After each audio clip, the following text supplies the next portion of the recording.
особо сложно по сравнению со второй частью игры. То есть это дополнение к первой части, и кампания там не настолько сложная. Поэтому простыми стратегиями можно спокойно пройти всю кампанию. Обычным зерграшем. Зерг, гидролистки и все, и развитие базы.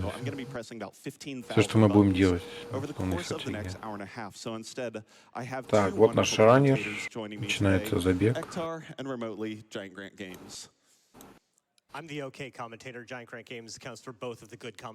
не играл в StarCraft, хорошо. Постараемся объяснить. Это 6-й эпизод. То есть кампания по сюжетке проходит по порядку.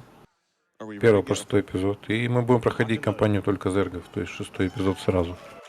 Можно проходить разнобой, но по сюжету они проходят по порядку. То есть как развивается кампания, как королева клинков становится, как она освобождает. Получается, предает всех, и вот кампания началась. На пару секунд, возможно, будет отставание. В первой миссии нам нужно освободить 6 ульев, 7 ульев. То есть начальными войсками развиваться нам никто не даст. Да и здесь особо и не надо развиваться. То есть по казуалу, может, и можно. Обычные люди бы развивались, но спидранеры не развиваются, они начальной армией просто идут, захватывают базы. То есть достаточно коснуться, это типа мы освободили базу.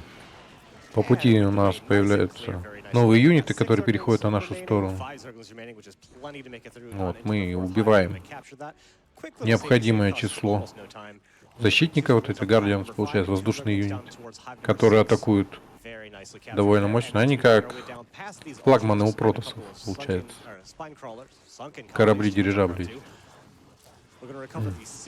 Атакуют и наземные юниты, и воздушные юниты. Очень сильные, поэтому и особыми отрядами камикадзе мы их уничтожаем, чтобы остальной отряд прошел. Так, у нас крашится картинка, но это не страшно, так сильно. То есть нам надо освободить, получается, 7 ульев и базу уничтожить. Не базу, а войска уничтожить противника, которые здесь расположились. Он делает сейфлоуд механику, чтобы... То есть он сохраняется и тут загружается, чтобы скипнуть диалоги все. Потому что в диалогах во многих это считается как кат-сцена в данной игре. И там нельзя управлять ни армией, ни постройкой базы. Какие-то сюжетные события, может, происходят, там добываются ресурсы, штурмуется база. Он теряет тут довольно приличное время. Ну, для стратегии. Секунды, конечно, но все равно. Но сейчас тоже, скорее всего, наложится. Следующая миссия тоже вот делать сейфлоуд, чтобы диалоги не слушать, потому что в мире некоторых диалогов не только событий, но иногда и события и не идут. Просто мы слушаем трёк.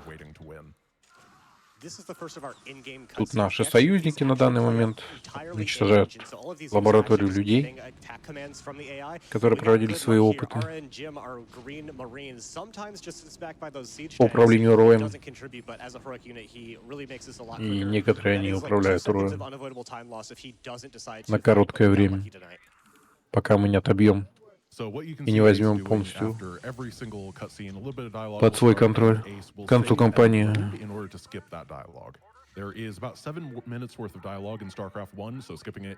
Ну, лучшее, не лучшее, мне всегда тираны нравились.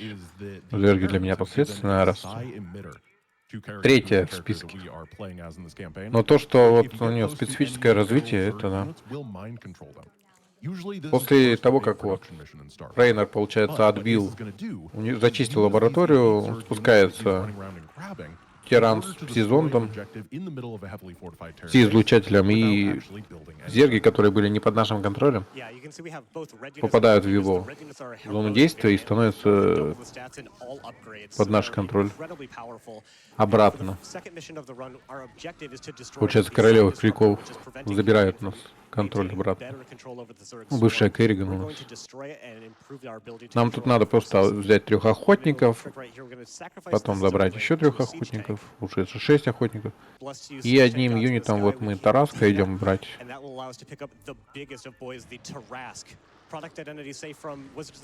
Раз. Это он нужен нам как щит, и это основная наша единица, которая дамажит здание.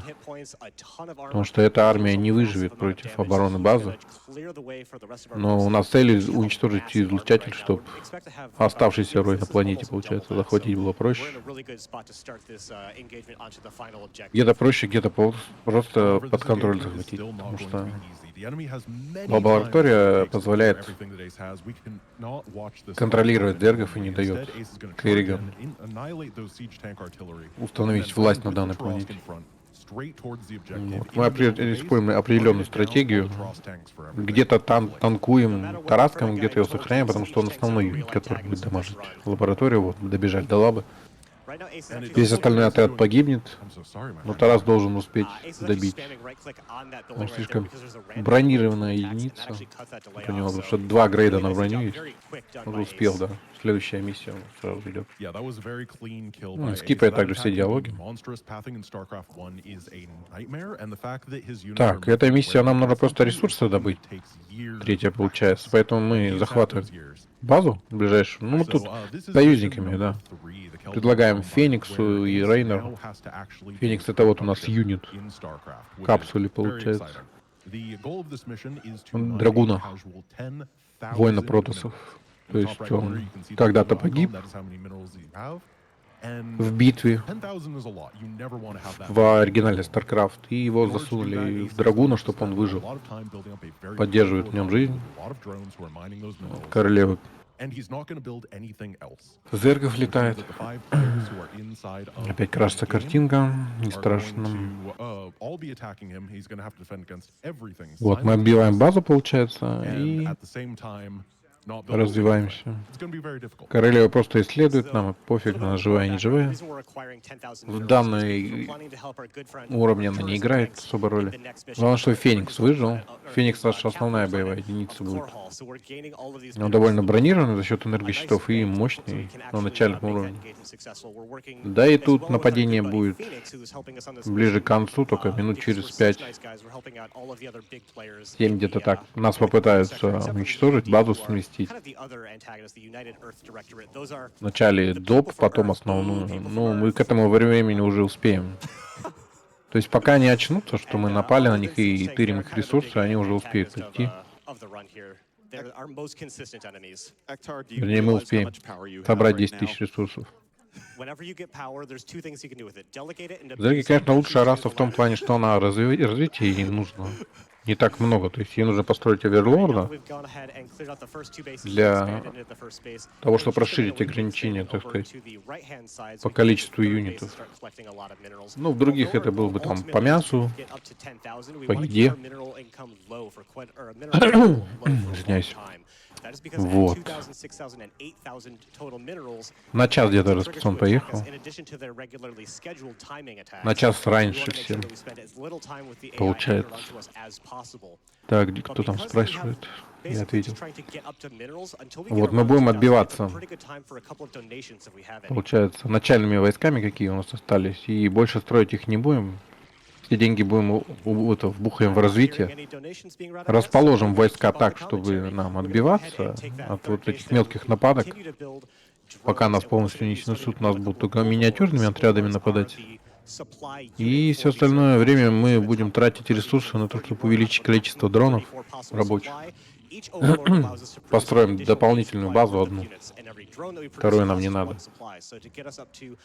И вот ларвы наши, которые универсальные юниты, которые эволюционируют во все, что угодно, практически.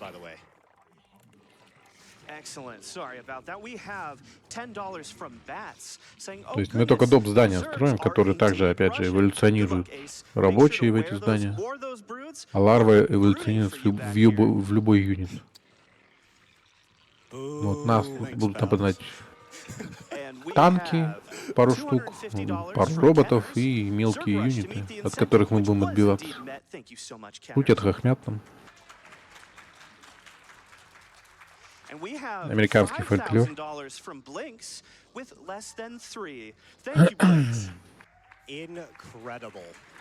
То есть мы будем иногда строить оверлордов, если нам будет не хватать И на весь оставшийся лимит мы будем строить рабочих, только рабочих и рабочих.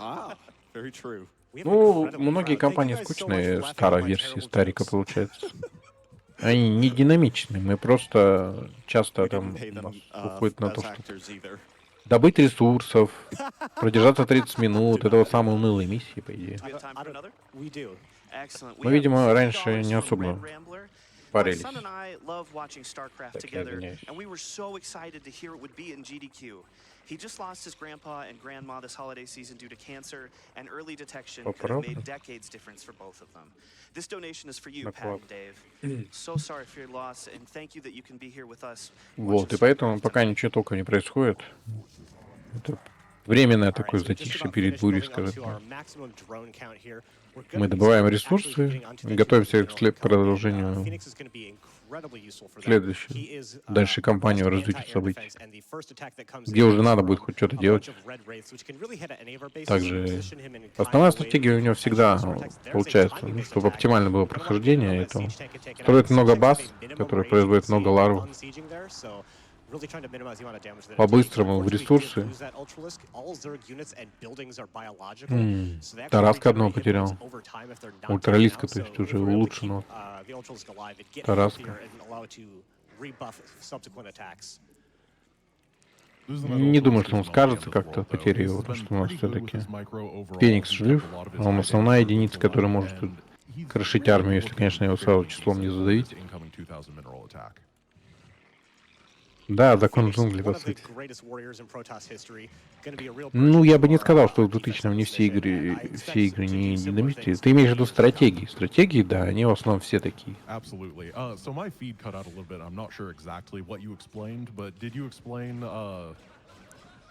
I forgot what I was going to ask. I'm so sorry. I'm nailing it. We explained how overpowered of a unit Phoenix is and how anyone in the sector would be foolish to go up Так, against him. почитаем, покачатаем. Oh yeah, that makes total sense. He is the capital of Arizona, after all. Спидранер не развивается. Да, спидранеры в основном-то так и есть, они не развиваются. Им некуда. Незачем эволюционировать и развиваться, они просто добывают ресурсы. Народу, кстати, прибавилось уже. На StarCraft, видимо, поинтереснее, люди приходят. А может, конечно, разнообразить вечер. Пришли не вечер, это.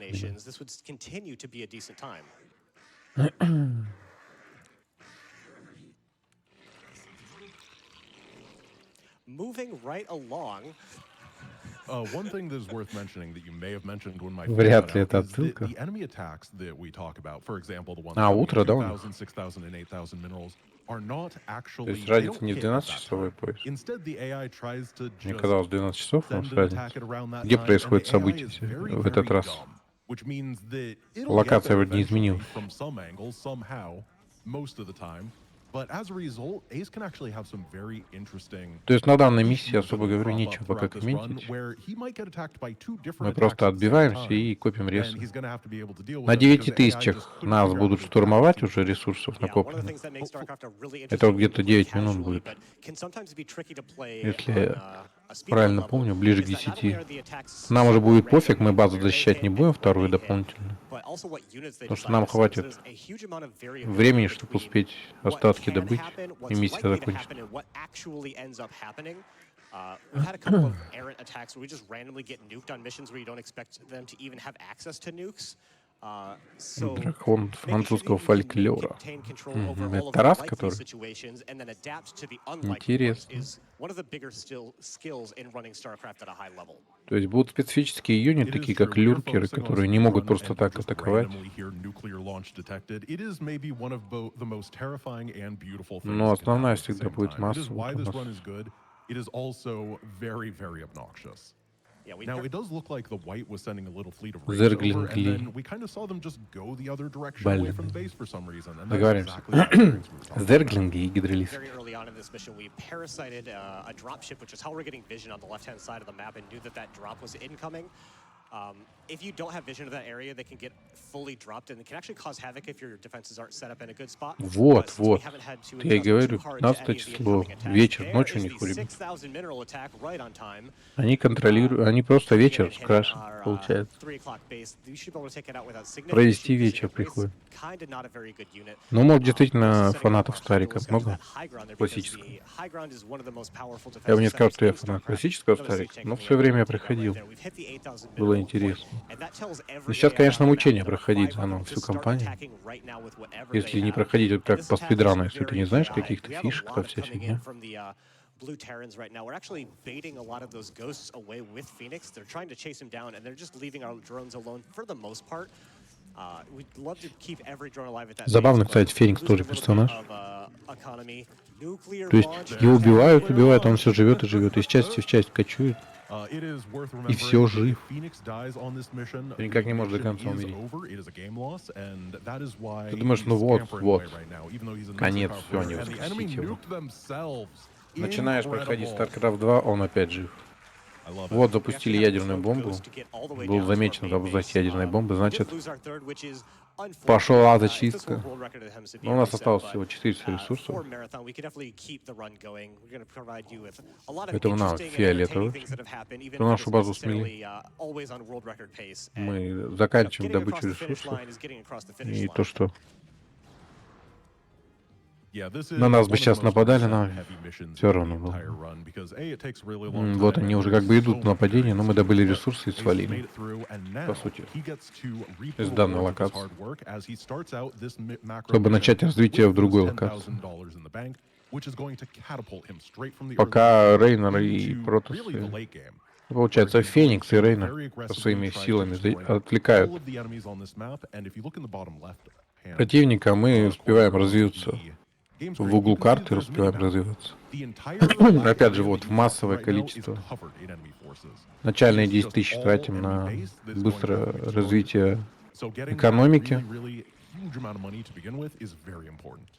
Yeah, you might think that 10,000 is a lot of minerals. То есть мы строим хаты You're right, but by the time that this mission is и начинаем массовое we're gonna have spent производство closer to юнитов. 30,000, so even though we start with Ну, a массовое lot of resources, рождение the very ларв, first thing we're gonna do которые is gather more эволюционируют в resources. дроны. And this is the first mission where we actually mine То есть Vespene у Зерга gas. все It's in the завязано top на right-hand corner. We эволюции. have about 190 of it or so. И ларва This is our универсальный technology организм, resource. It's used for который producing может higher tier эволюционировать units as как well as в воздушный upgrades. юнит, Upgrades are one of the most powerful force multipliers in the как в entire юнита game. Not поддержки, only do they скажем так, так, all of и our subsequent units better, в they affect дронов the и existing основные units we have on боевые the map. единицы. So anytime we get upgrades, it's really powerful for making our forces Единый организм, just как that муравейник. much better.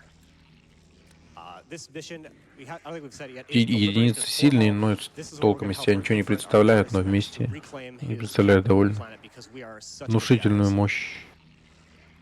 Yes, we are truly his best friend. We made a promise to him. Ну, and в we're данной going миссии to нам keep it. нужно And уничтожить базу that противников. is that. Для этого The мы enemy is успеваем just getting развиваемся. kicked off because honestly, they don't have a permit to be camping here. 2,5 минуты у нас примерно где-то есть, прежде чем на нас начинают нападать мелкими отрядами. Потом Yeah. все больше и больше. Ну, нам достаточно 2 баст построить. Дальше мы, после того, как у нас куча дронов начнут массово добывать ресурсы, кристаллы и виспен, мы начинаем массово идти из зергов. Ну, вот на 2,5 минут нам надо успеть какую-то начальную армию успеть построить. То есть первый отряд зерглингов должен появиться. Мы им сможем отбиться. Чтобы у нас хаты-то не уничтожали.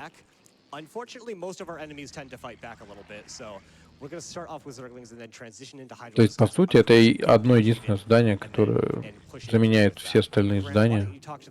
И к ней идут только дополнительные здания. Он тут же попутно делает эволюции разнообразные. То есть прокачать атаку, щиты и дополнительные способности у юнитов, которые, чтобы они быстрее бегали, быстрее били.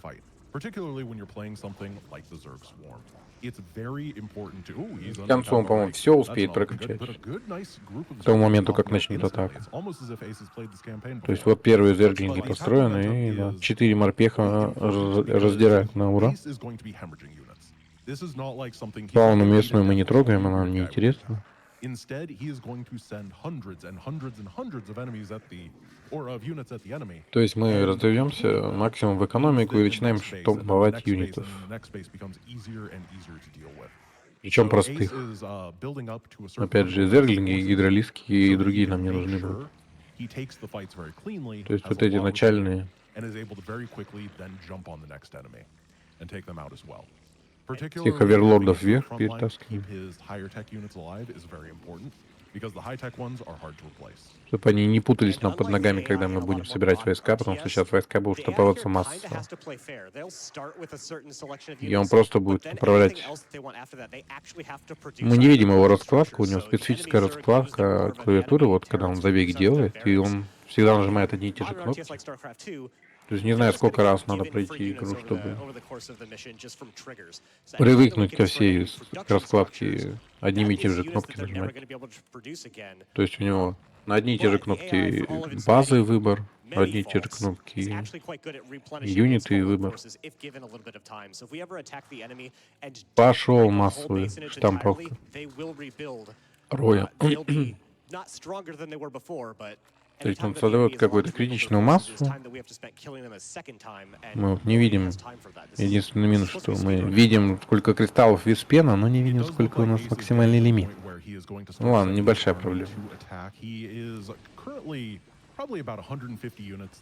То есть зерглинги, конечно, мощные, быстрые, но они довольно хилые. Поэтому нужны какая-то часть нужна гидролистка.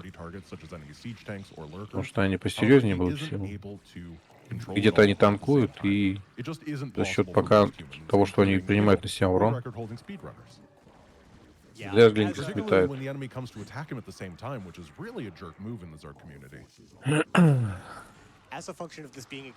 Так, мы уничтожаем, получается, базу ЗД,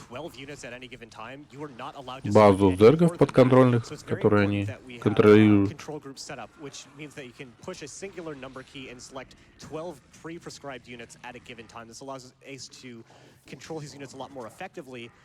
Две, получается, базы УЗД. И вот войска, которые... Колония, короче, получается, которая не подчиняется Менгусу. Он как новый император, который управляет тираном.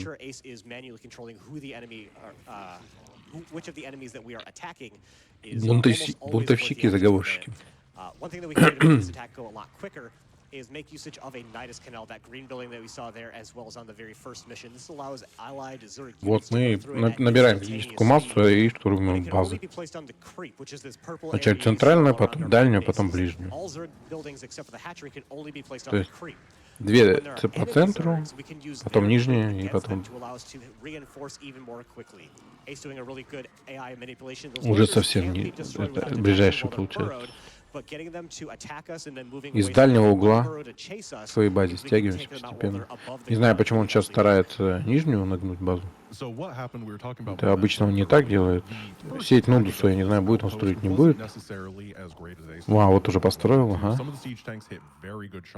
Тоже это позволяет быстро войска быстрее переводить.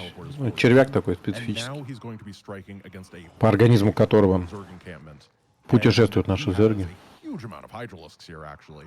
На базе забегают и где-то, где он построил выход, выкапывается, получается.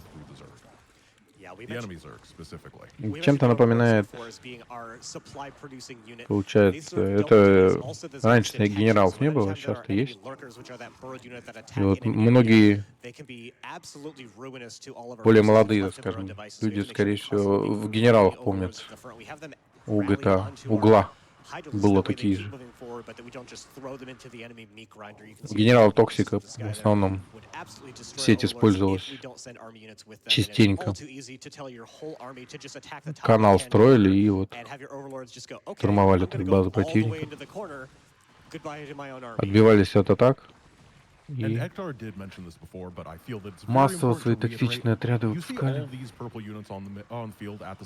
сетевой игре. Akhdar said you can only control 12 of them at a time. This is a good 100 of them, and he is doing an impressive job keeping them all together and fighting together. It is hard. Ну, If you ever портал, play скорее всего, StarCraft можно 1 так on your own, сказать.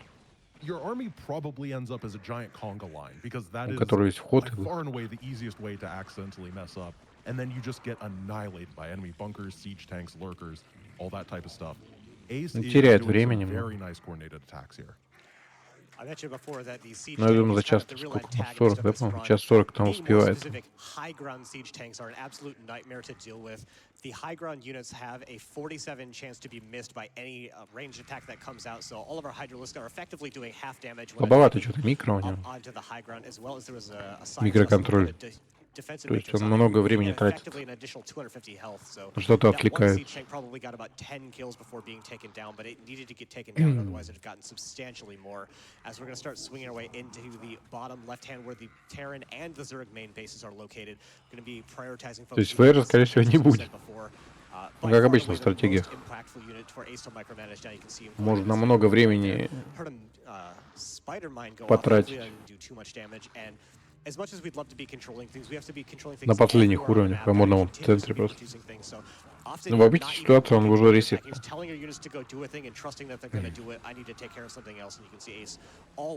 Потому что крохи, которые сейчас выигрывают, это в основном вот из-за микроконтроля. Now, one thing that Ace did in this attack, what you can see on the minimap in the bottom left, То есть is ран he actually оптимизирован под skipped the bottom 1.25, enemy base. There под is час a 25. southern central enemy base that Ace just completely ignored. Реальное время. Дальше улучшение только, скорее всего, от микроконтроля, как я вижу. Final big base is being cleaned up. Кардинально The стратегии small тут central outpost в первых is going частях to have Ace's reinforcements come не and take it down проработаешь. pretty darn Потому что easy. юнитов количество даже So it's a ограничено, very и nice little они time save where you can get two bases частенько at the same time. как саппорты у зергов, по крайней мере. То есть у них вот основная армия, это зерглинги, гидролистки, ну, тараски иногда, ультралистки. Люркеры для обороны. В компаниях, опять же, не по сети. Поэтому остальные их юниты бесполезны, по сути своей. Ну, вот как только мы зачистим последнее здание и юнитов, кампания завершится. Не кампания, а вернее миссия. Опять же, используем Safe Load, It's not even чтобы modern пропустить все RTS, диалоги, Akhdar. Literally, скипнуть. this campaign just changes its rules halfway through. Он одну, кстати, миссию только пропустит, то есть загрузится вручную, потому что там все уровни открыты, и мы секретный уровень не проходим. Вот нам показали, что у нас есть три люркера под контролем, и 6 минут идет таймер. Вот. Люди, и, получается, и ну, тераны и протасы празднуют победу, так сказать. Они отдыхают. И вот пока 6 минут идет, они ничего толком не делают. То есть не реагируют на то, что их базу атакуют, что сносят бараки, защитные сооружения. То есть вот единственный, кто может атаковать, это люди, которые вот из бараков, когда уничтожают здания, они выпрыгивают.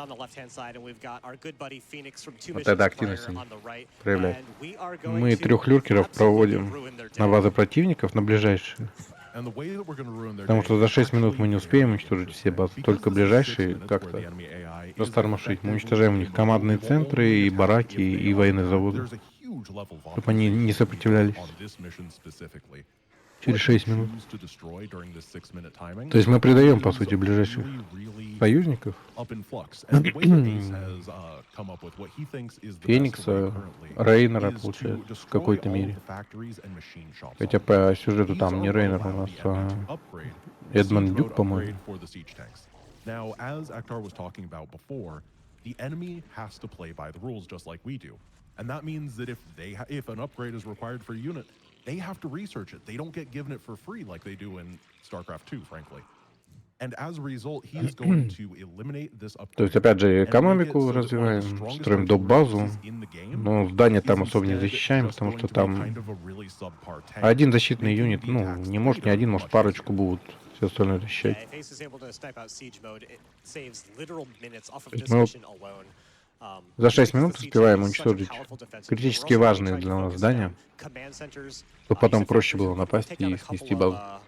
barracks as well, and we're almost Тут doing один люркер, incidental damage on the получается, Protoss сносит side. и Like, we главное здание, и aren't able военный to snipe завод. out anything critical, but the Protoss are То not есть the это, по sector's сути, most две intelligent базы. defenders, so they're going to be Основная relatively внизу, easy for us to take out.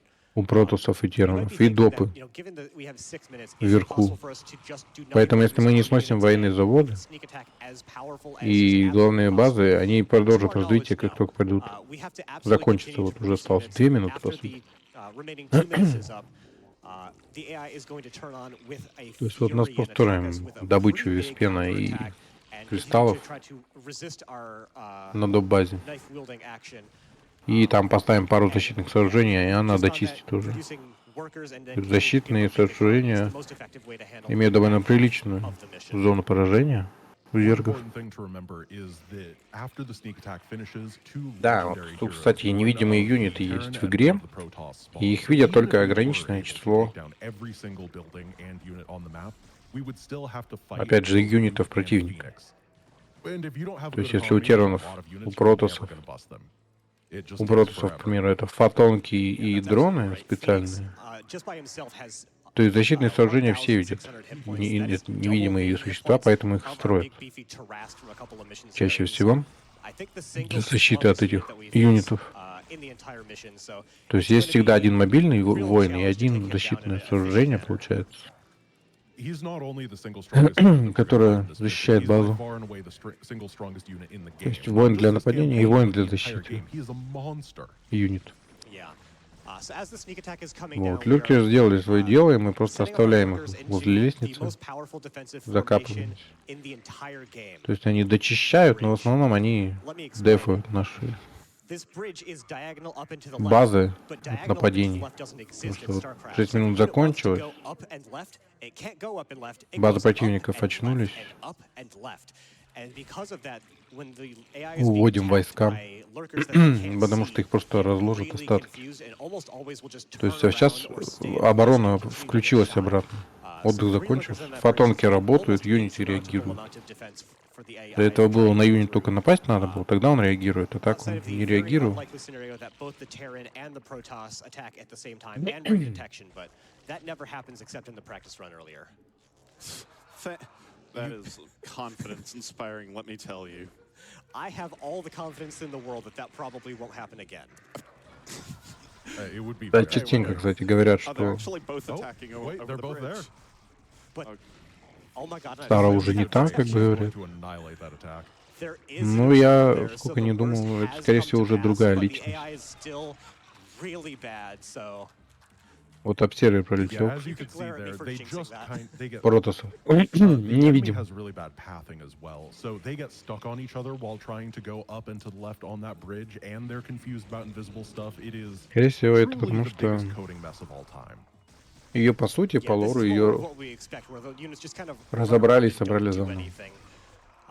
We have to take out both the От Terran нее осталась and the только Protoss over память. the course of this mission, but Но это уже anytime we're другой given an человек. option to attack multiple factions, if Protoss Другой is an организм. option, we're going to pick to choose the То есть Protoss Сара first, была because the Сарой. Protoss are bad. In Ну, опять же, particular не with будем StarCraft, спойлерить they don't have концовку any второй good части. low-tier units that can combat the Hydralisk, Но до but конца additionally, второй their части high-tier units like the Reaver от and нее the есть High Templar только with Psystorm are absolutely ruinous копия to ее the cluster of личности и память, Hydralisks. So we want to получается. make sure that they never have the opportunity to get to Самой those собой она high-tech уже не units. является. So we do that by backstabbing them first, and then front stabbing them in later missions. Did they re-enter that bunker, or did they just not take their troops out of it? Usually Феникс they тоже, по empty their идее, bunkers to try to такой же, attack. как That's и a она. very weird one. Там Sometimes they немного don't. другая It's ситуация, но uncommon. Usually they unload most of the bunkers, but not all of the bunkers. So that was the one with the special surprise ну, inside его, today. кстати, это эпично назвали Got it. Yeah, Фениксом. it's the Kinder eggs of StarCraft 1, which means they're legal in the United States and have to be Если destroyed. мы I когда-нибудь thought увидим they were originally продолжение, illegal in the US. Oh, were they? Well, Ace, Компания. why did you destroy that bunker, dude? That's illegal. и извиняюсь опять за громкие звуки. A So, foolish oversight. Тут, скорее всего, Феникс опять у нас будет живой. This one apparently had more friends in it too. We're having a great time with. Excuse me? What is he doing here? Yeah, this is very odd. In StarCraft 1, as we've alluded Да, to, мы тут the доп. AI is Юниты некоторые incredibly строим, тут типа inconsistent, вот but one как of the things that королеву they do love doing is taking their зергов, defensive bunkers, taking чтобы не everybody out of париться them, с and защитой, then charging them to their doom. And которая today, Феникса there's just a защищает, bunch of people королеву, потому что randomly running убивает around doing stuff юнитов на like раз stabbing Ace's Hydralisks and shooting them from inside специальным bunkers that снарядом, they've just took off. заражающим организмы. Yeah, the left-hand side is not a significant concern. We're going to throw up those units almost incidentally as we're moving on and to attack the lower left-hand Так, base. броню уже We're подкачали, going я to mop up смотрю. the starports here. They have the Также opportunity to будем do грейды these делать, things, but то they're есть not на a атаку, significant на concern. защиту. They're just kind of one of those things we have to mop up eventually. We're starting to gather up a decent force of Ну и, hydralisks. как обычно, строить зерглингов, гидролистков, массово штамповать и сметать базу противника. Bottom right-hand side, where the Protoss main base is located, and absolutely smash them to bits. As soon as this attack starts, it is going to have an incredible amount of momentum to it that is basically never going to end. This is particularly true because Ace did such a good job at taking down those factories. То есть по лору мы тут скажем, что Феникс типа погиб в бою. Мы ни при чем. В замесе не заметили. That unit that we saw there is a Zerg Queen. Ну, Рейнер скажет, что это не так. Вот поставили, кстати, королеву, летит королеву убивать. Готовится убивать Феникса. Опять.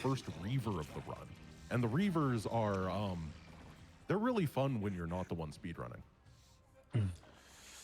Yeah, Reavers are giant, lovable caterpillars of doom. They do absolutely monstrous amounts of damage to ground forces, but they have probably the worst AI in the entire game. They can Муталисков тут, по-моему, только в самом конце будем строить. Because they're very unique compared to a lot of the other attacks in StarCraft. But because of the way that they Защитников тоже и там юнитов других поддержки. This is the first hard dialogue skip. Ну, надо, чтобы королеву не убили. And Ace got it perfectly. That would have cost 45 Поэтому seconds аккуратно of пролетаем. totally unskippable cutscene. We would be stuck here listening to Вот Kerrigan and опять Phoenix banter for триггернуло 45 seconds where we couldn't do anything. You can't issue кат-сцену. commands to your army, you can't build, you can't move the map around, you can't even Alt F4 out of the game. I tried. Rage quitting denied. Диалога о предательстве. This was a tough discovery, but we were able to sort it out, За and что, now Сар? it's fairly reasonable to do. Yeah, I'm going to be honest, the first time that Ektar said that you can't have Alt F4 out of it, Кстати, не Сара, они называют Керриган. Называют. The dialogue skip that we do for most of the part is technically frame perfect, but thanks Тут, to сказать, всё our software and the символично. F10 key, it's not a mechanically difficult То личность поменялась. sort of mastered the rhythm of doing it. But before you have it down consistently, it could be one of those things where you think you have the dialogue skip set up properly, and then Так, я отбегу you're на пару absolutely минут disappointed in yourself for missing Не it могу. again in practice. And с забитым носом. yeah, Ace has really got the Тут он что я вам примерно рассказал, что будет, и тут особо ничего не поменяется. То есть Феникса уничтожат, But и if he базы ever просто misses one, that'd сметут be a phenomenal time for donations. противника, и It is все. miserable sitting through the dialogue, though. Так There's что я успею so вернуть. much story. Is it, what, Эпично 7.5 убьют minutes Феникса. throughout this entire run full of just amazing dialogue? We hit the bonus incentive, so it's closer to 9. Oh, yeah, of course. The secret. There's the first Reaver, and as you can see, in a single shot, it takes down a good 5 or 6 enemy units, or Zerg units, and we're going to be fighting a lot of those later on. They can make a lot of red goo on the floor very quickly, and Ace is going to have to watch out for them. But the fact that he was able to deal with it means that the rest of this Protoss base is going to go down quite easily. Ace is feeling so confident that he's already attacking the Terran base at the same time. It's definitely that, and not that they path found there. I promise. Look, sometimes you tell your units where to go and they say, no, this is where I am needed. And they just find their way into somewhere. All right, we're moving down into the Protoss base. We should have about enough forces to take out the entirety of the rest of the Protoss, so we're not going to be reinforcing into the bottom right too much more. Instead, we are focusing on moving into the bottom left, specifically the top of the bottom left, so that we can make sure that we are nice and in time for hitting the next dialogue. But before that, we're going to go mano-a-mano with our old friend Phoenix. This is the hardest boss fight in RTS. And there it is. Well done, Ace. F's in chat for Phoenix, please.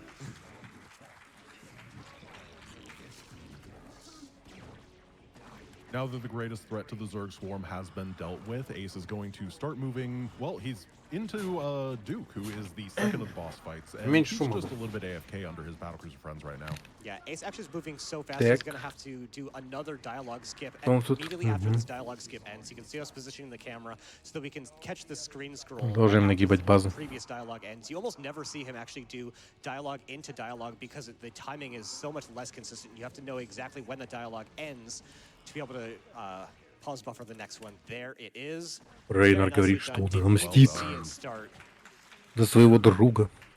Yeah, you can check on the left-hand side. All those paragraphs have to be played out. Ну, мы, брат, протусов сейчас сметаем быстрее. И, скорее всего, потом уже 2 фронта пойдут сверху и снизу. Also, he remembered to get drops, which is на базу Тиранов. I was planning to remind him if it needed. Yeah, shout out once again to Modern Game Design. This is another one of those missions where we have to destroy every single building on the map, and the developers thought it'd be a good idea to put one missile turret on an island that you can't reach with ground forces. You have to either research drops or acquire air units just to take out that one missile turret, otherwise the mission will never end. Yeah, fortunately, Ace just has it part of his build order to remember to get that drop upgrade, because it's really one of those things that you miss once and then you cry yourself to sleep that night and never miss it again. Or you're leaderboard and you miss it every other run and you feel really good about yourself afterwards. All right, so we're just mopping up our way through the rest of the buildings here. There's really not much that can actually. Нет, это не его колонна, это тоже Феник. А, во второй части, да, нам только... Ну, опять же, тоже память сохранилась. Тут вот эта вот манипуляция у них, что в игре, по сути, в самой. Это я уже чат читаю. Памятью манипуляции все время. То есть Керриган тоже сама не своя. Это уже не та Тара.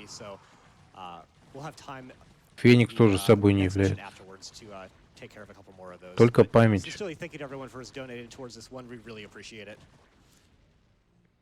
I'm actually going to start explaining the next mission right now because it does go crazy. So what's going Ну, to happen карботовский мод, он такой себе, знаешь. Я бы тоже с ним не бегал. He has 5 bases. All 4 of them are going to be attacked simultaneously, but he has a nice little trick where what he's going to do is use these Zerglings and get them moving on top of each other. So they're now queued to move at each other instead of attack. And one of the enemy attack waves just gets really confused when this happens. Так, ну что-то чат не исправился. Так, следующая миссия началась. Он опять лоханулся, скажем так. Потому что он тут на мэтсту строит стенку из зергов, чтобы юниты не прошли. Периодически с первого раза у него не получается это сделать. Стоит, чтобы его не рашили, на него не нападали. Неконтролируемые зерги на данный момент. Он строит стенку из юнитов. И свои на своих не нападают, пока не добегут до базы. Он пропустит зергов вражеских только когда лёркеры придут. А сейчас опять же его ту экономику. Строим экономику, добываем ресурсы. Потом опять массовые хаты, обсерверы, ну, это оверлорды. Массовое опять строительство зергов, гидролисков, и тут в этой миссии. До поры до времени нам не говорят, но надо ученых будет уничтожить. Вот мы создадим, получается, своеобразный десант, загрузим юнитов в оверлордов, высадим, уничтожим ученых, и миссия закончится. Ну, до этого мы просто в развитии идем. Сколько миссий у зергов в компании? 10 миссий. Не считая секретную. Секретная 11-я, получается, миссия будет. Не похож, да, на киберспорта по ему. 10 seconds is plenty. So we're going to take care of all of those scientists, and that's going to allow Kerrigan to regain better control over the Zerg swarm as we watch all of these units just do a disappearing act. There they go.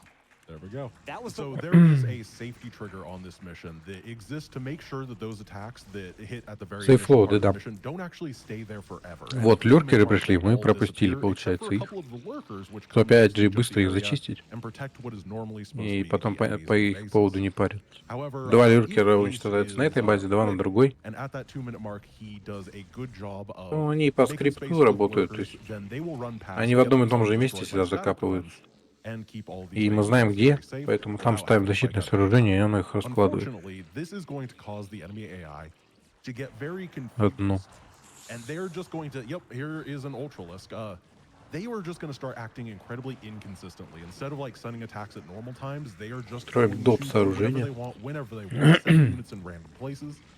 And чтобы, that means that it's going to я так go понимаю, maybe well, как maybe минимум not. We don't оверлордов really know. прокачать, It's gonna чтобы play они it в safe себя by могли. default.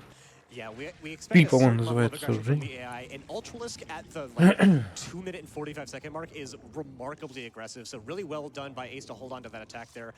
Immediately building a couple of additional, thank you very much, a couple of additional sunken colonies just for the extra defense. Once the AI has started attacking that north base, we expect that they're probably going to attack it a couple more times. So thanks to the AI for letting us know that they're planning on doing that. Шпили производим апгрейд, чтобы юнитов можно было всасывать в себя и выплевывать, по сути. Потому что они в организме в твоем едут. Оверлорд вот нам сообщает. Дюран. Который на самом деле, вернее, не Дюран. Это опять же такие сюжетные твисты, минорные, как минимум до второй части.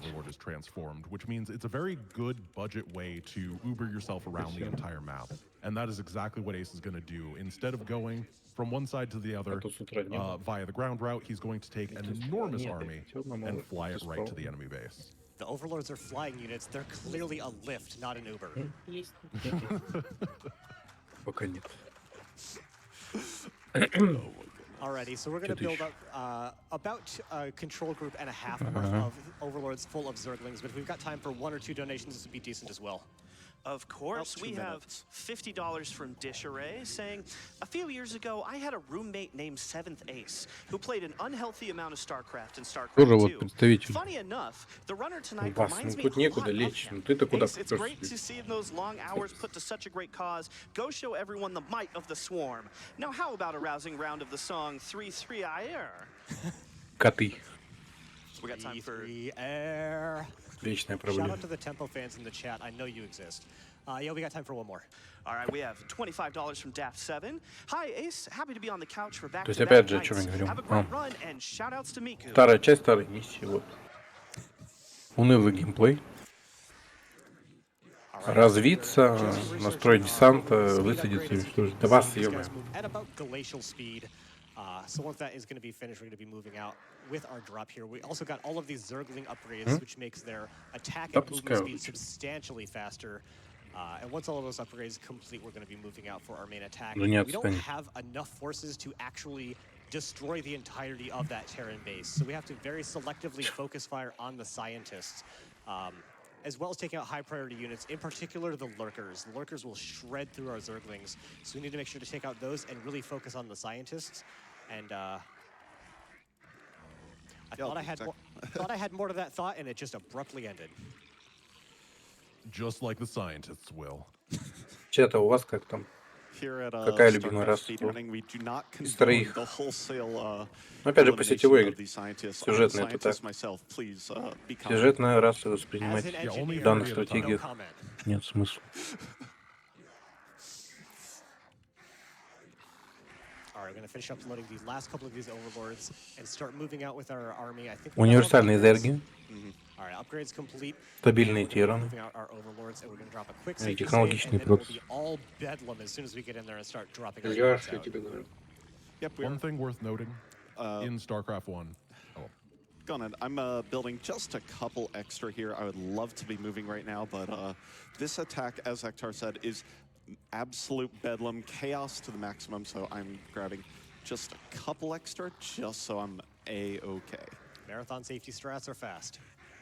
Ну, он стоит Now, определенное the количество attack юнитов itself и, is crazy, получается, but also even оверлордов. StarCraft 1 Чтобы mechanically, нам losing просто the trade прорваться function на базу, on any sort of dropship массово is высадиться. absolutely horrible. Потому It что is там a very unresponsive самооборона and представляет difficult себя у to тиранов use просто защитные ability. сооружения, And as a которые result, Ace has practiced this quite a bit, and минимальное he's going количество, to они по be кругу using some very расположены, specific places to drop, but just а все getting these остальное hundreds of это Zerglings out of these зерги, overlords не is под going to be нашим the first контролем. issue before the fight even begins. And of course, as soon as they start dropping, the enemy is То not есть going вот to be тут вот happy because между they're учеными, Yeah, and whenever we see that these Zerg слева и supporters верхней до in North базы, base, they tend to also be more если aggressive провести in линию, там defending on the white расположена Terran база base. зергов. So all heck is going to break loose as soon as we start dropping in Оранжевые here. они It will сюда be по absolute chaos. сюжетке. Absolutely required safety save. Implementing drop shift queuing to make sure all of our units get out on time. Focusing so that we can drop Ну the вот мы units that are настроили being где-то attacked first, so we don't lose any 12-14 Zerglings оверлордов as the drop is going out. You can see all of the men с without юнитами guns на are the борту. scientists, and those are the ones that we are looking to kill here.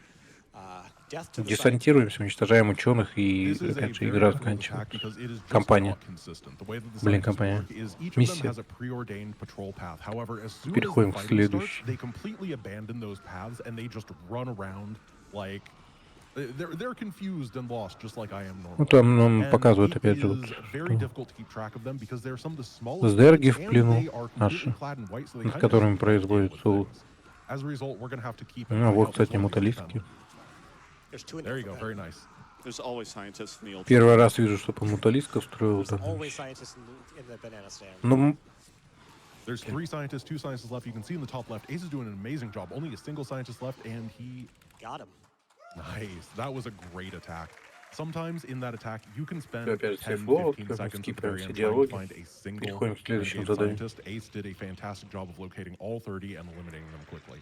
Во, вот это уже что-то более-менее поинтереснее. Здесь какое-никакое развитие делает, чтобы миниатюрное количество войск построить. Нам много не надо, потому что нам главное Дюрана провести на специальные контрольные точки. Тут мы разжагал, попытаемся похитить.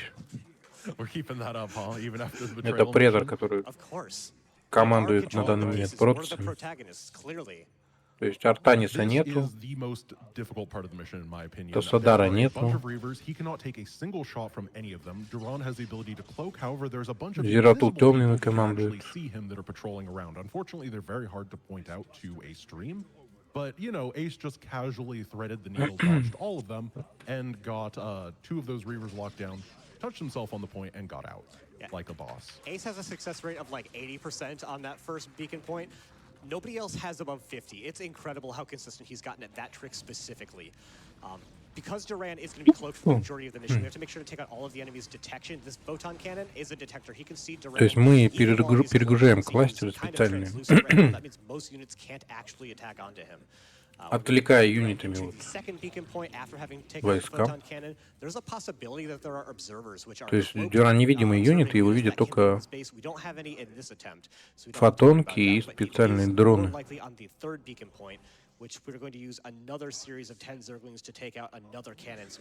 Поэтому, чтобы перегрузить все кластеры и снять оборону, скажем так, чтобы похитить при этом.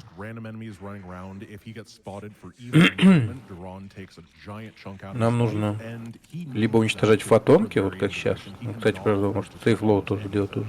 Что он лохануться может тут. Не так расположит, и сил не хватит, чтобы фотонку уничтожить. Ну вот обсервер показал, кстати. Летающий юнит протусов, который видит невидимый юнит. И это единственный, получается, юнит, который мешает нам спокойно пройти. Благо, он не стоит на месте, он просто летает туда-сюда. А Дюран может пожирать, кстати, своих юнитов, чтобы восполнить энергию и здоровье. Специальная обилка.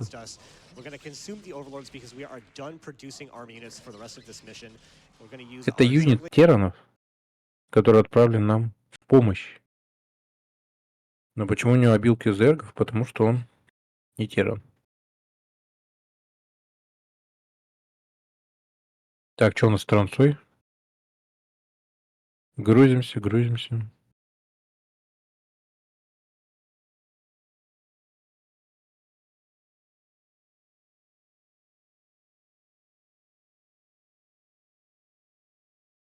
Подгрузка, да?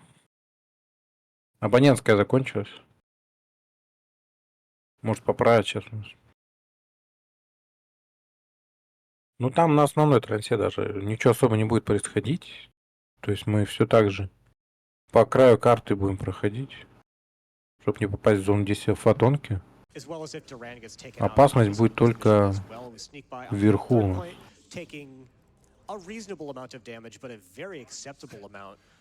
Да, вот.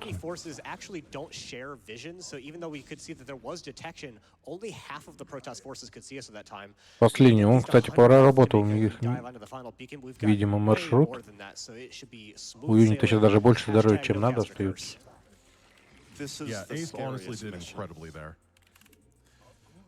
То есть он в наглую прошелся через фотонку.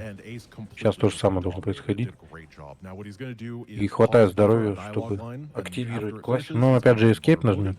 В это время ничего не происходит, но диалоги идут. То есть вот он дождался начала диалога, а дальше ему не важно, потому что миссия закончится. Убьют Дюрана, не убьют, но его, в принципе, не убивают. Просто кластеры перегружаются, и оборона разрушается. Мы похищаем лидера. Ой, против.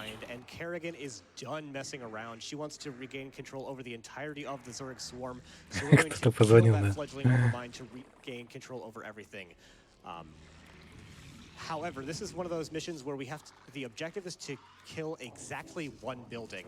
And if you give a speedrunner the objective to kill one thing, they're going to kill one thing and literally nothing Переходим на else. следующую миссию. So we're going to build up a massive drop attack. Вот здесь нам надо уничтожить базу протусов, получается. Take care of exactly the overmind, and that will be the end of the mission. Ой, протусов. Зергов. Сверхразум зергов. Над мозг обнаружен, как обычно. Да бас, ё-моё.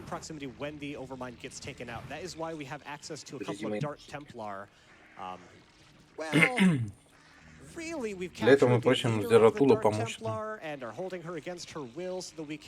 Мы проиграем, правда, если потеряем возможность строить темных тамплиеров.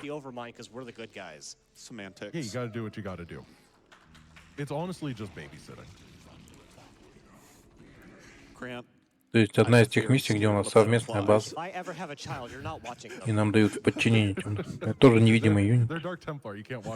Но их видят фотонки, получается, поэтому нам нужно будет какие-никакие юниты строить, чтобы, ну, ультралисков, как щит использовать, как мясо. Чтобы снести фотонки и прорваться до сверхразум. Новый, молодой, который может захватить контроль.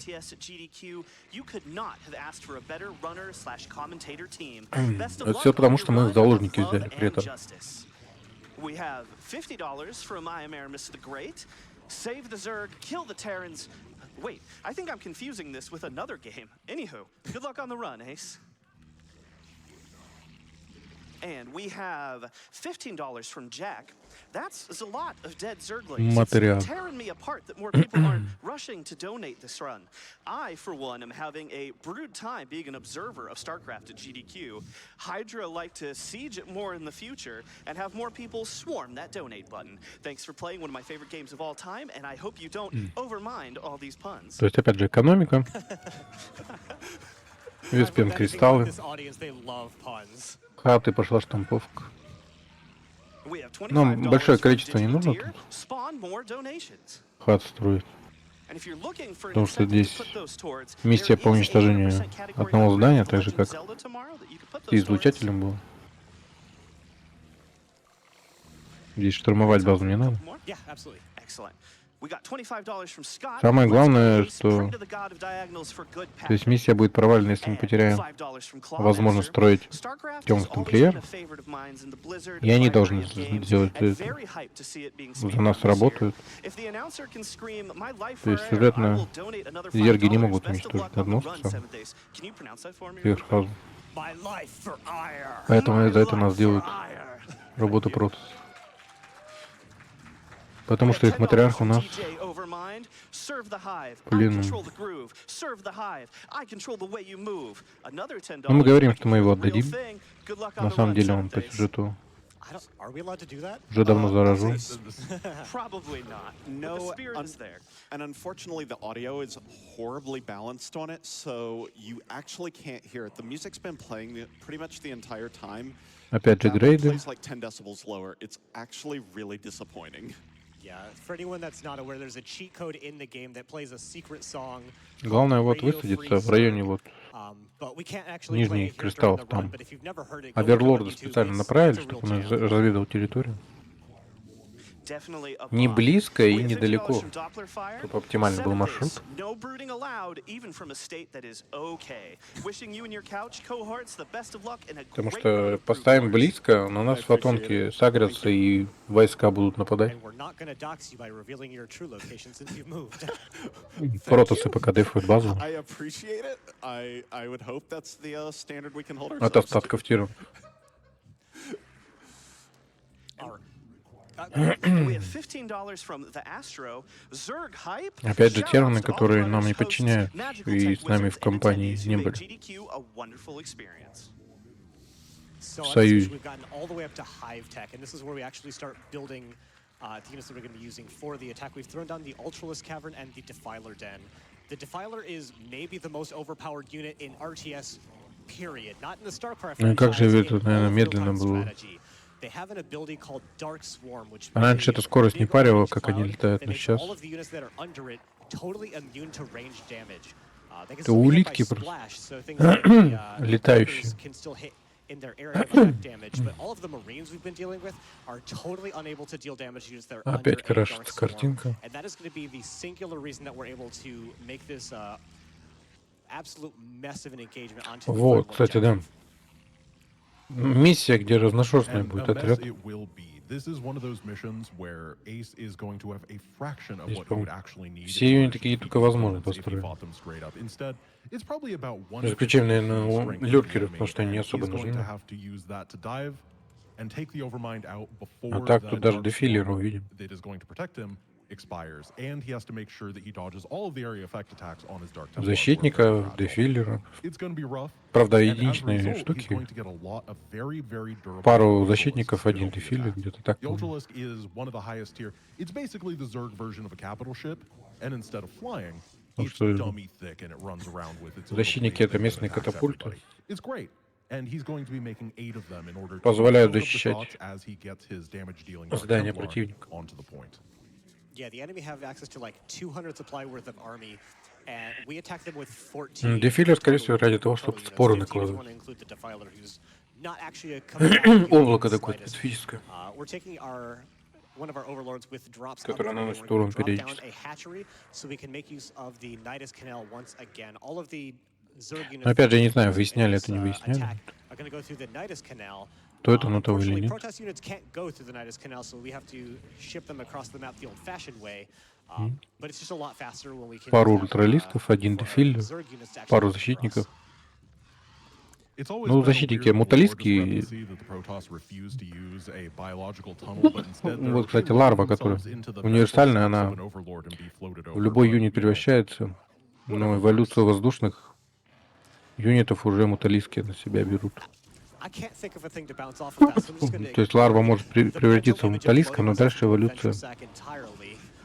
Well, У you know неё what, не that's будет. fine, because I actually have a very important StarCraft lore question for you guys while we're doing things. So in the UED campaign, which is the one that happens before this, the UED takes control of the Overmind using neurostim drugs. Are they just given Вот Monster талистки уже Energy вот drink to через the сколько Overmind, and that's why they эволюционируют transferred sides? в дальнейший воздушный юнит. I think it's Red Bull. Like, even the UED aren't cruel enough to use Monster Energy. Oh my, you're taking sides here. I did not expect that answer. I'm here to make enemies, man. We actually got a big attack Oh, coming so in is from the Ace. infested Terran. Эти Most of минорные that's нападения uncool in its колупают нас, entirely. пытаются. Thankfully, we don't actually need it for anything at this point.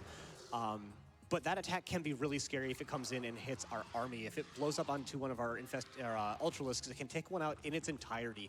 They're a very scary unit. А, туман, да, не Yeah, дают? we can't Ну, actually produce понятно. a sunken colony here. Они еще but, просто споры shouldn't be a накладывают, я significant помню, issue. We still have defensive units в свое in время. position to deal with any additional attacks. The only way that we lose this mission is if we lose all of our Dark Templar as well as the То есть, что в production дальние structures здания. required to Что replace капец он them. строил ультралисков. But given how quickly the attack moves out, it's very uncommon for them to actually attack those buildings in particular, and for us not to have enough defenses to take care of them. Тоже, видимо, переработал стратегию. Ну, может, чисто для ГДК. Не строит отряд. То есть база была построена для того, чтобы построить Нудуса только канал. Он над ними ультралистками хочет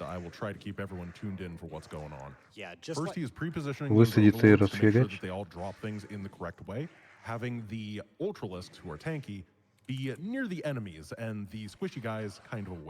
Но опять же, темных тамплиеров он не взял.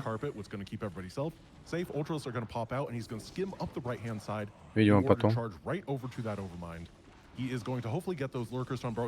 А, все рейдж атаки получается, да?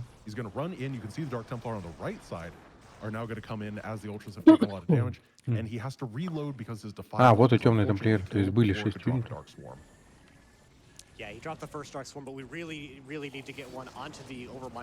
Но не получилось у него с первого раза пробежать. Темных тамплиеров загасили, по сути. Save the applause until the overmind goes down. This is still scary if the Dark Templar gets sniped out. Ace is frantically spam clicking onto the. There we go. Got it. Very nice. Главное, чтобы темные есть успели. Дальше идет катсцена, которая не пропускает. Приходит сам Зератул и заканчивает. This portion of dialogue is the only dialogue where we have one that we don't skip in the entire run just because it's too short. Опять же, сейфлоу. Кипаем все катсцены и диалоги. Которых немало. Всего несколько миссий таких. Вот, нам отдали матриарха.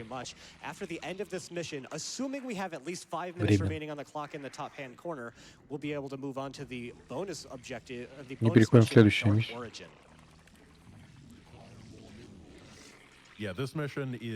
Не, можно было, можно.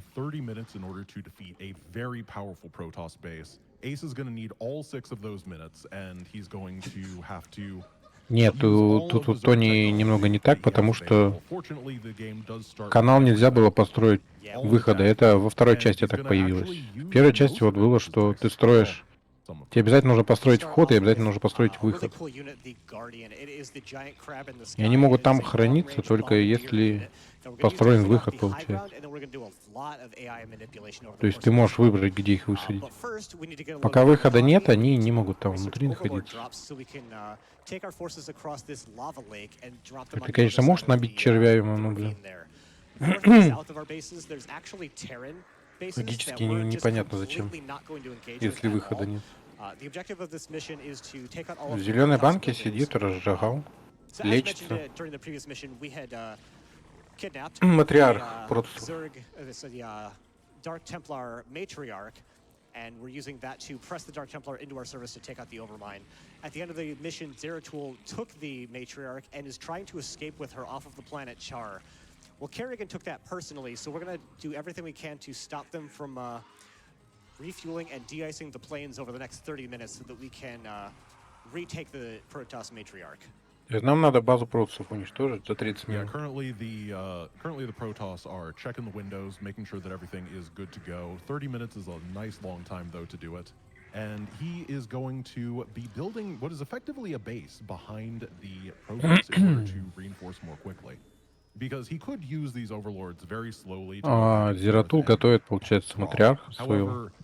На Шакурус переправить, чтобы там закончить лечение, ну и как бы дальше лидера вернуть. И вот, кстати, Гардиансон, которые зачищают базы противников. Лёркеры чисто против наземных войск. Как щит используют. А, да, немного ошибся. Это вот в этой кампании. Миссии, то есть разношерстный отряд. который помогает прорваться через начальную защиту. А дальше уже рашем все зачистить. То есть нам главное фотонки снести. Ну и отбиваться от отрядов, которые на нас нападают.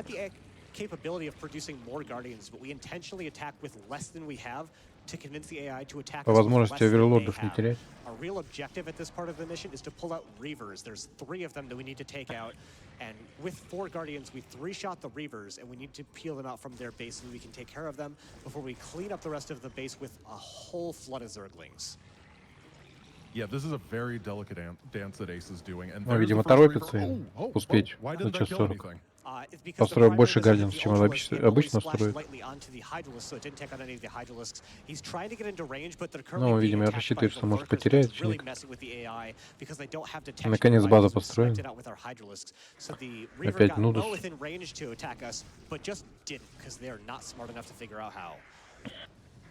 But fortunately, Ektar is smart enough to tell us exactly what is going on. Ace is doing a very good job. There's only 2 Reavers left in this base, and once they are gone, по крайней мере, это интереснее. Миссии идут уже. Чего? Сколько таких миссий было? Всего 2 в компании Zerg. У тиранов побольше будет таких нудных. Как по мне, миссии. Они даже на повышенной сложности не особо интересны устроены. То есть для тех, кто проходит кампанию впервые, будет после второй части или вообще, будет, конечно, и то еще испытание. Натуралист почти сдох. Вот это, как же, Скурджи, по-моему, называется. Анти-эйр-юниты. Камикадзе. Из Японии, наверное.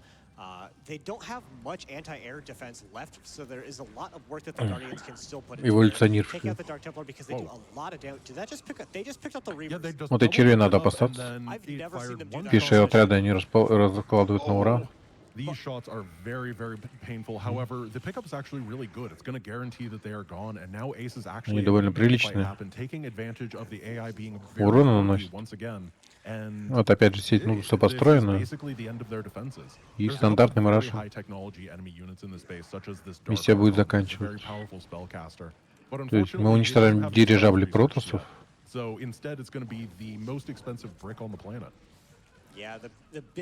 Которые нам тоже создали бы проблемы. И начальные фотонки, которые были сгруппированы. А остальное дело уже делают наши быстрые зерглинги. То есть он даже не выбирает конкретно, кого атаковать, он просто группирует войска примерно вокруг здания, либо собирает их на центр и КТРЛ. А дальше идет кат-сцена. Что телепортироваться не успели,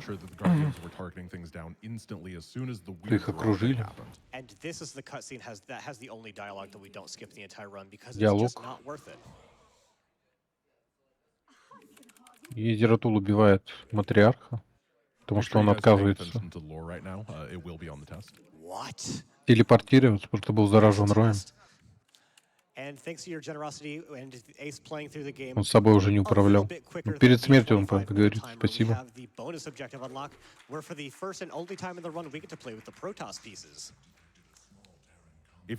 Не, не последняя миссия. Последняя против всех, да.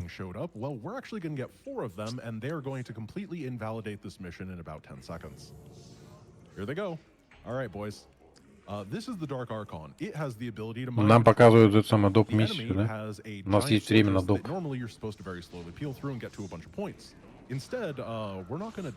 Эта миссия не проходит в спидране, поэтому я не знаю еще толком, что тут будет происходить.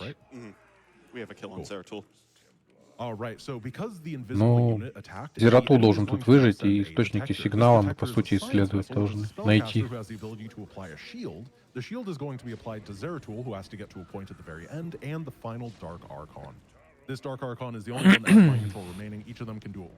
Это исследовательская миссия.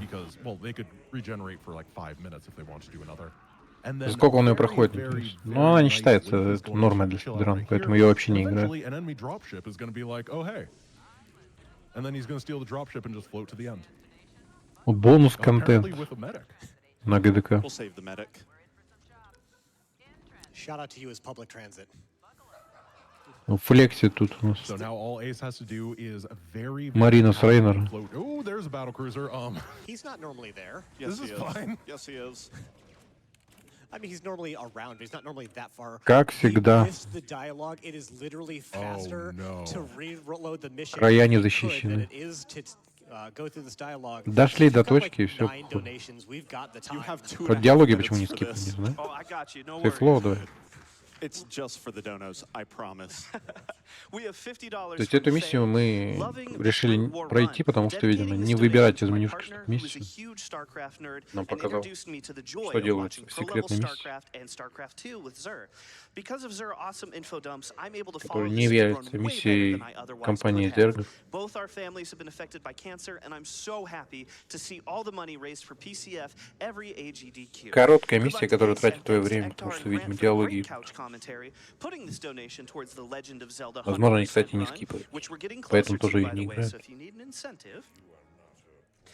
And we have $5 from Clawmaster. Clawmaster here again. All right, here's my other $5 as promised. Great work on the run, and you guys nailed the scream. Дюран, наверное, рассказывает, кто он такой, This на week самом is деле. nothing but watching games done quick, and I will be watching as much as I can. We have $25 from Captain Snuggles. My donation for ire. Thank you, Captain Snuggles. Но, правда, это было неважно. $15 from Компания Calumina Zerg. 01. StarCraft makes my brain go Это так. brrrr. Same. This is incredible. Пролог к StarCraft 2. I'm loving the sheer volume of StarCraft-related donations. It really warms my heart, just as much as this room needs to be warmed up a little bit.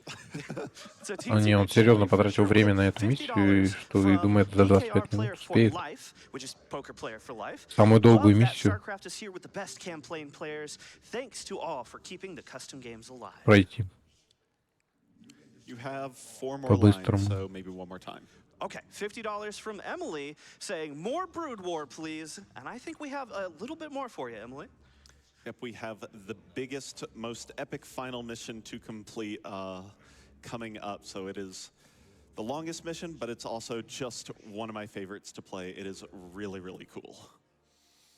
Yeah, so after that bonus incentive, and again, thank you for donating so we get to play it, we go on to Omega, the Наконец-то biggest, закончилось. most macro map in the entire game, probably in the entire Ну и game, последняя миссия StarCraft, компании. and StarCraft 2. Опять же, развитие экономики, постройка хаб и уничтожить всех противников, которые якобы окружили Керриган.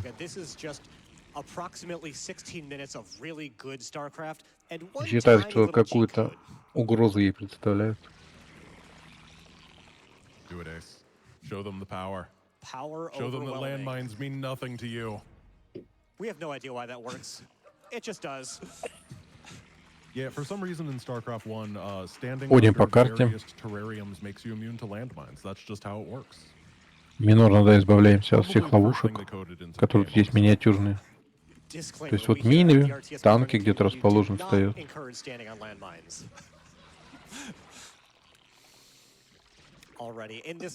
Смотрим, триггерим юнитов.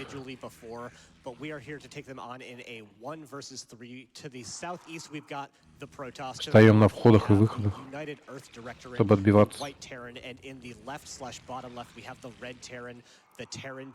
от нападений. Малыми отрядами, которые будут нас штурмовать. Ну, чисто тянуть время, отвлекать.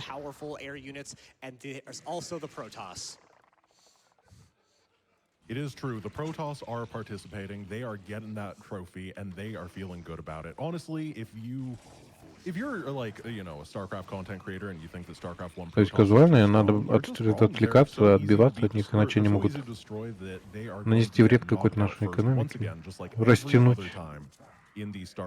развитие, ну, в какой-то мере последовать. Нас потом просто задавят со всех сторон. Поэтому мы исключаем такой вариант, чтобы не отвлекаться. Wow. So we get an attack from each of the three Ставим enemy защиту commanders. юнитов We и already absorbed the blue крашим Protoss картинку, attack as well as добываем the red ресурс. Terran attack. The white Terran attack should be coming Ставим in доп. any Базу. time now, but that is enough time for us to move out and take our first base to the south. We're also going to be taking a third base to the north. This is the only mission where we take 3 bases and actually build stuff with all of the resources that we're Доп. acquiring Базу, here. дроны, And войска, эволюции, upgrades and all of our army, it is just going to be go, грейды nothing but gas, taking out all of и the в атаку. bases. And unlike the other sort of kill Захватываем everything on the полностью map missions планету that себе. we've done so far, all of the other ones were set up in a really nice way, so you can go from base to base to base, really without stopping, as long as you keep building here. This То есть mission is протессы designed на very Шакуросе differently. там Each of the слезы disparate льют bases are по very матриарху. segmented apart from each other. There's almost no intermingling in area. Мы захватываем So once чар we've полностью. committed enough forces to take out one of the enemy commanders, Но основные we силы really против там. stop reinforcing on that area and really just start railing into an extra area. And we want to make sure that we thread the needle of have enough attacks so that we can actually complete our attack and pulling units so we can begin attacking the next commander even before the previous one falls. Самая муторная кампания, наверное, за In order Терру. to execute these very complicated attack maneuvers that Ektar was talking about, Ace is going to need an army, and he needs a pretty diverse set of things to help him out here. He's За gonna Зерг need еще a какое-то long-range разнообразие. damage dealer, that's going to be the Hydralisk. He's going to need someone that is tanky enough to take a couple enemy siege tank shots before dropping. He's going to use the Hydralisk for that. He needs someone that is pretty fast and well controllable. То есть So he's going простая, to be using the понятная Hydralisk. раз. And then he needs someone that's really easy to Умный make, someone геймплей that's super cheap. компании. So he's going to be making some Hydralisks to help out. It's a very Какой-то diverse отряд and построили, strategically идем complex army захватывать composition, еще. and hopefully it's going to get him through it. But he has to make sure Ресурсы, that he keeps еще the одну balance of топ-базу his строить. units perfectly in tune. Для этого надо зачистить территорию. Don't forget, we also need to take care of some units that are up on some unpathable terrain. So we need some overlords to drop Hydralisks. Oh, I'm so sorry, I forgot. This mission is Потеряли a нашего little bit рабочего. better designed than a lot of the previous Вентилятор kill a bunch of stuff забудем. missions. We don't actually have to destroy every enemy building on the map, thank God. We only have to destroy the Ну, enemy защитное сооружение тиранов. for the Terran that is going to be Чисто fixing по the воздуху command атакует. centers, the barracks, the factory, Вообще не the парится по его starport, разрушению. the Protoss, it's Ну, going to be крутится the оно и Nexus, крутится. the Stargate, the Gateway, and the robotics facility. Every other building is superfluous, and we will take out only as a matter of course. They're not our objective in any way. So as soon as we have Но в том-то и sufficient дело. forces to prioritize taking out those buildings in particular, that is going to be the main focus here of our attacks. But before he can attack, Ace does need to set up a few defenses, particularly at his expense. Даже не так, не может нападем все вместе, а может пойдем покурим, подождем, пока не разовьют, чтобы дать нам отпор. И так и происходит. But if he doesn't do it, the enemy will just drop things in the most random places, like behind his mineral lines in unpathable locations, and just be menaces to society. So a little bit of static defense goes a long way in cutting down the frustration time on this mission. Yeah, the Sunken Colony is one of the strongest things that the Zerg are able to produce, and even just 2 of them can almost always adequately hold against the AI attacks. But even if it isn't, it allows us to assess the situation, bring our forces in, and deal with it in due time. So we're going to be setting up a couple of additional Sunken Colonies here, taking that 3rd gas. We need all the gas in the world for all of these Hydralisks and their upgrades. As well as getting Overlord speed, because the Protoss have continued access to the Dark Templar, so we need detection, as well as eventually Overlord drops to take care of a couple of buildings on the high ground.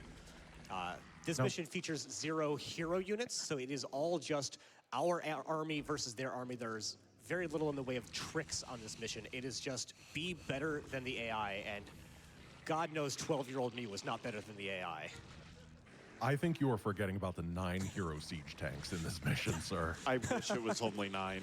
I wish so much it was only 9. I thought it was 9 in that one group. In that one Рабочий group, флексит they с start кристаллом with в руках. 13 more. It Oh is- yeah, I mean those are. Он остался normal жить tanks, там. though. It's the 9 heroes that go together as a war band of power, right? Подсасывая виспен, видимо, все. Он немного неудачно расположил здание. Даже если его просто юнитами убить, своего же это юнита. А это возможно сделать. Если вдруг тебе, к примеру, нужно место.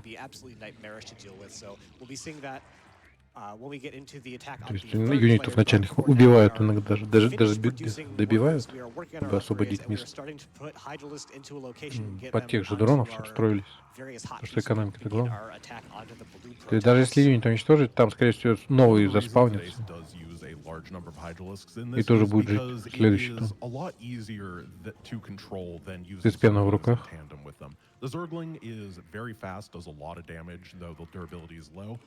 But they are about 1/4 the price, which means you have 4 times as many as you would Hydralisks. And as we said before, you only have 10 hotkeys, Какую-то критическую массу собираем. which is already way too much to manage. Здесь уже зергов в основном, зерглингов не будут строить, потому что здесь будут только гидролистки в основном. And it's just like, well, not at one Уже time, нет I guess. смысла. But like 300 at a time isn't even that unreasonable, and it's too Потому tough что to там manage. So слишком the Hydralisks оборона are такая this налаженная, скажем так. mid-rounder that is kind of good against everything, and you can Быстрее actually зерглинг просто не вывозят, здоровья не хватает, они толком атаку даже не сделают.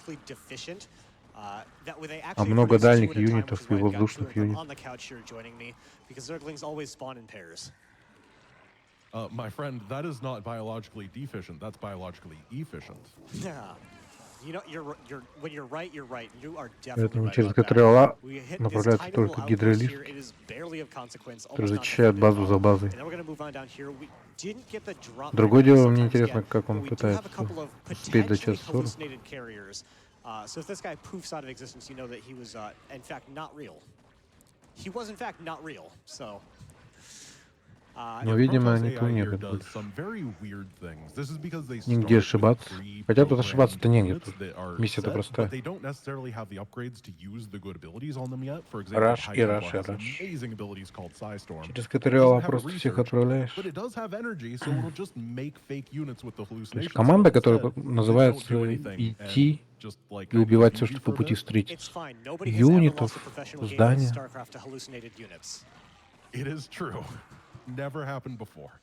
Чтобы конкретно не управлять, отряд не нажимать, на это здание уничтожить, потом это здание уничтожить. Я точно не помню, кстати, в ремастере надо было посмотреть, что-то я не глянул. Через Shift можно было биндить здание на атаку или нет? То есть вначале это здание уничтожить, потом перейти к этому зданию. Need to do for reinforcements on here. You can see Ace threw down a Nidus Canal. That's going to connect our main and our third base to the north. We are already working on reinforcing our army for starting on our UED attack. Yeah, Ace is feeling pretty good right now against this Protoss base. He's building up, and he's going to be striking that UED base in the top right before anything has been cleared out, or before the main Protoss base has been cleared out. Yeah, the bottom right-hand base attack is going very well. We're just working on building up our next force. We can watch this happen a little bit, but really it's just 1A all day on this attack down here. There's genuinely not a lot left to defend. Опять же сеть Нудуса. One carrier, a couple of cannons, and then really it's just cleanup duty on the rest of that attack. And the attack onto both of the Terran bases is genuinely a lot more interesting because they try not to get killed, unlike the Protoss. Yeah, the UED attacks and the Minsk attack at the very end are a lot less consistent than this Protoss base. You always kind of know exactly what's going to be shown up. Штурма верхней базы. Nice. Those things, if you're not paying attention right there, that could sit in the back and blow up all of his Hydralisks. But because he dealt with it, he now knows that it is safe to go and start charging the UED over here. There are going to be some siege tanks that have to be taken out. Some battle cruisers will be able to absorb a lot of the damage. Картинка, конечно, приятнее стала. В ремастере важнее. То есть вот тут, к примеру, написано, что это StarCraft, Brood War, 98 год, но игра-то вообще не этого года. Это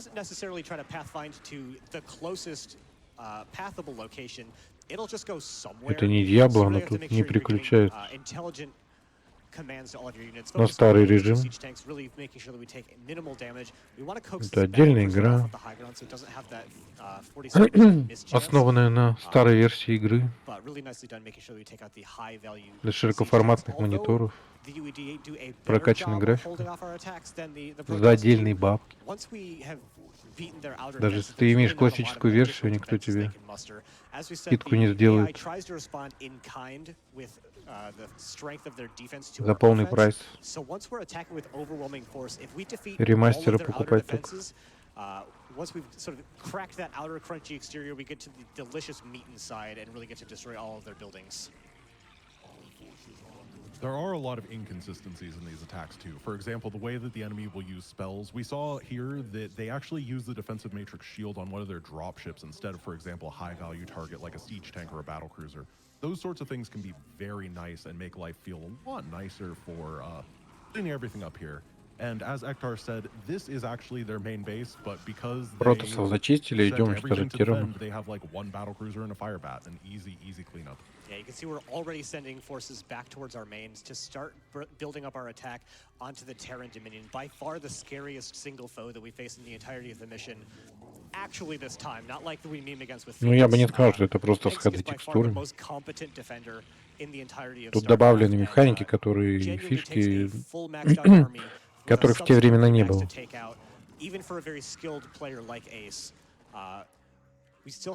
Ну да, это ремастер лучше, чем варик. Поэтому этот ремастер куплен, а вот рефорж нафиг он не сдался. То, что обещали, и то, что сделали, совсем разные вещи. Ну, возможно, там уже котик просто виноват.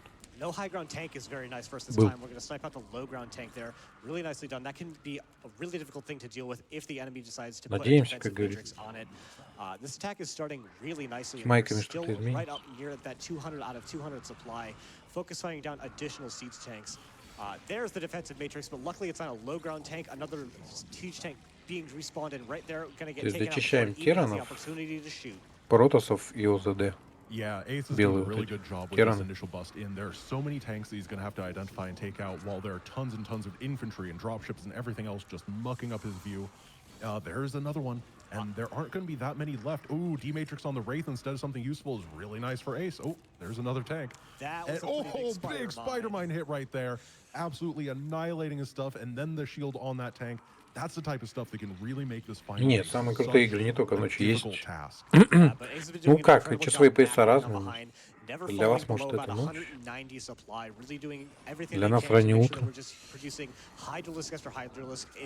It's a meme, but it's the best unit for the job, and we're going to produce tons of them. Only taking one kill from those spider mice is really nicely done by Ace. That can destroy that entire control. К примеру, не самая топовая игра. Стратегии вообще не особо для спидрана интересны. Комментировать, в смысле, на ГДК. Тут часто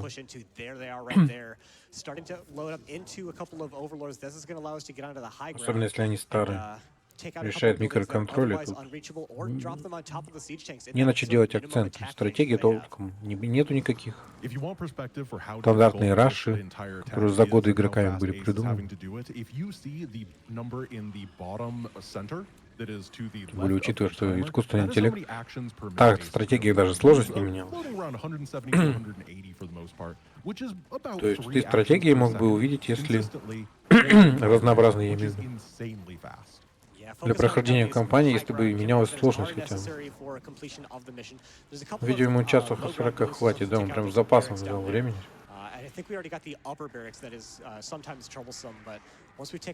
15 минут на все просто. Сейчас 25, потому что 6 минут лишних у нас проходит игра. 2 лишние минуты. Если не больше, это была доп-миссия.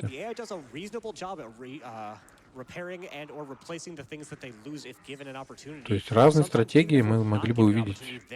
Прохождение, только если бы сложность менялась и какой-то вызов бросал. Но опять же, от игры зависит, потому что StarCraft намного старее игра даже, чем тот же Warcraft 3.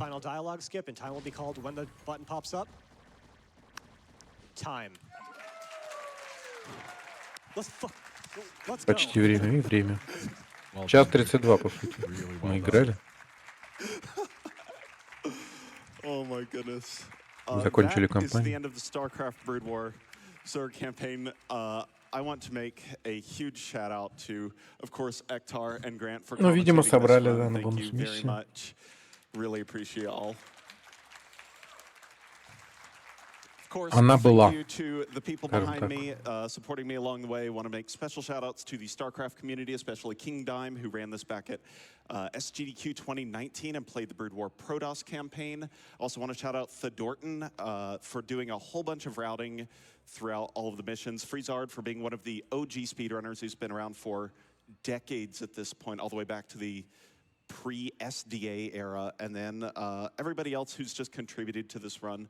It is wonderful. Shout out to Necron, the only person who actually understands the way that this game works on a mechanical level, and big hearts to all the friends and families of speedrunners who make what we do possible. Audio, if you could turn the audio down just a little bit. We're going to play the final cutscene, but it doesn't use sound settings, so it will blow out ears if we don't turn the audio down in the game.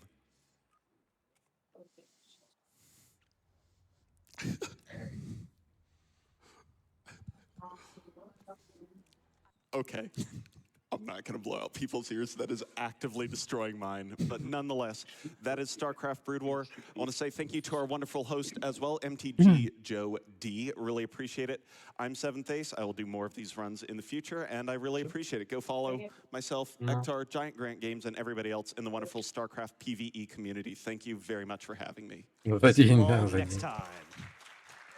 That was absolutely За день можно incredible, тут всю игру 7th Ace. пройти. Thank you so Все much for компании. that.